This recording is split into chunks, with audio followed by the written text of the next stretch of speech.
its biggest lever and control they hold over the union as a whole. And we've actually helped out with several scenarios where they got their new contract and they said, all right, sorry, we're going to go back to it. And I'm like, well, why would you give them back that control? Which side are you on? Which side are you on?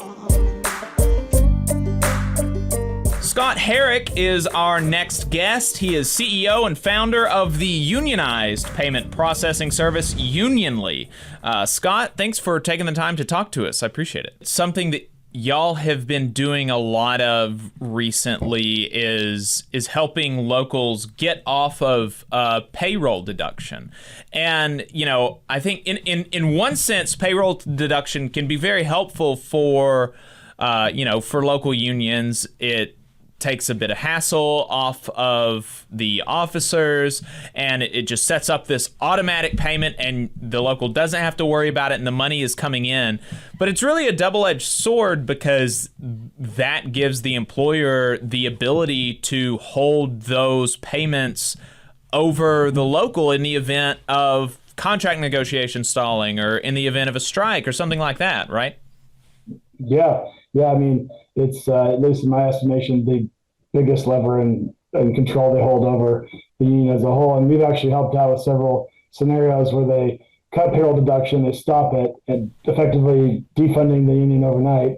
And then our clients have come to us and said, hey, they're scrambling, which I can understand, and we've helped them out and replaced that, where they've then had,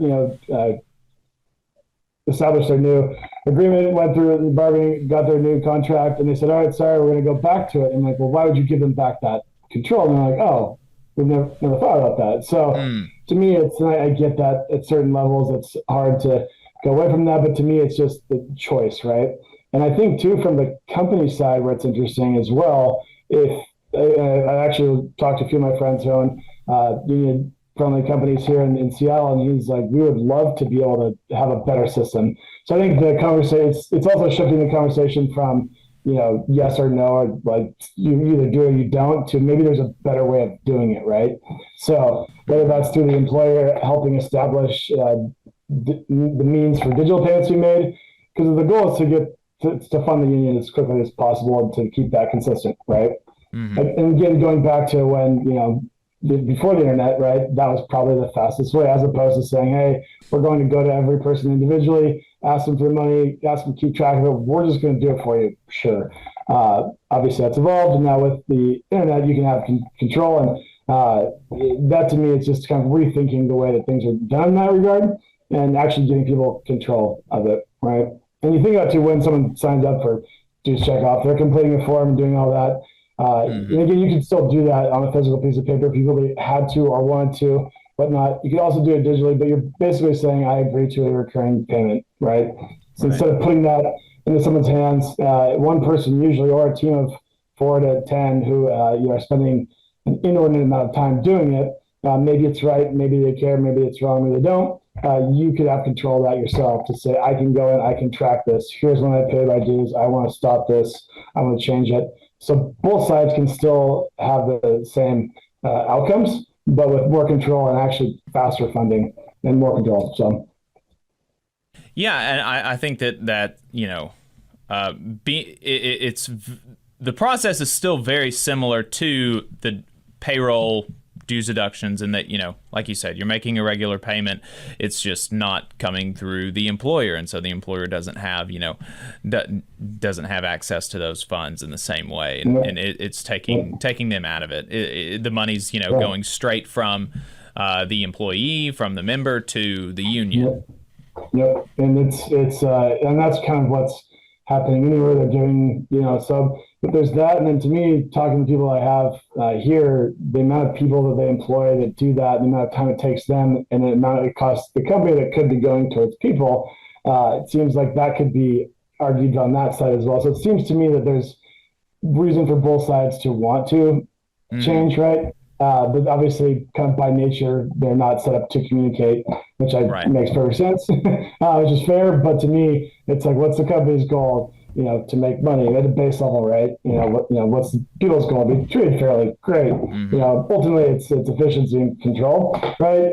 And to me, it's like we have one client that they have members are part of 42 different employers, and each employer does the process a little differently, and it's all paper, and they'll send pictures of Excel sheets in the mail or handwrite something out and be like, here's our list of like 500 people, and some of them have between 500 and 1,000 employees, and it's done 42 different ways to all into one local every month.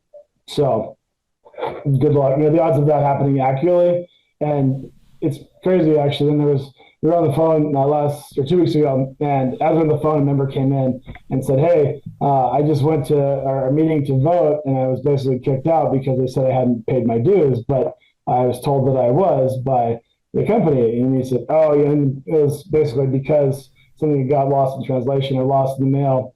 He went to the meeting, went to vote, and they they kicked him out, and I'm sure he was embarrassed, but he came in and he said, "Hey, well, you actually come talk to me. We're thinking about finding a way to do this better." And the guy was like, "Yeah, please do that. Thank you."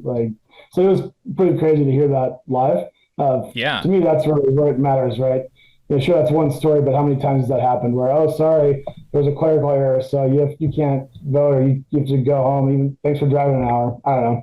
So to me, that gets me pretty fired up to even hear that one story of like, that shouldn't happen, right? So right. It doesn't need to. So it's a win-win all around. So Scott, if somebody's listening and they are interested in, seeing about using the service that y'all offer in their local, how can people reach out to you and find out more? Yeah, you visit us on our website, contact us. You can call me directly. I'd be happy to put my cell phone on the notes in the chat if you want. Scott@unionly.io. Feel free to call me on my cell phone, text me, go to our website, send us a message, schedule a demo if you want, but Unionly, that's UNIONLY.io, and we welcome the opportunity to help. Scott, thanks for taking the time to talk to us. I appreciate it. Awesome. Thanks for having me. You guys have a good night. All right, you too. You just saw a clip from the Valley Labor Report. We are live every Saturday morning from 9:30 a.m. till 12:30 p.m. And we pride ourselves on keeping all of our content free to everybody so that we can talk to as many working folks as possible. If you support the work that we're doing, you think that it's important, you think that it's good, then consider making a monthly contribution to the project, and you can do that on our website, tvlr.fm.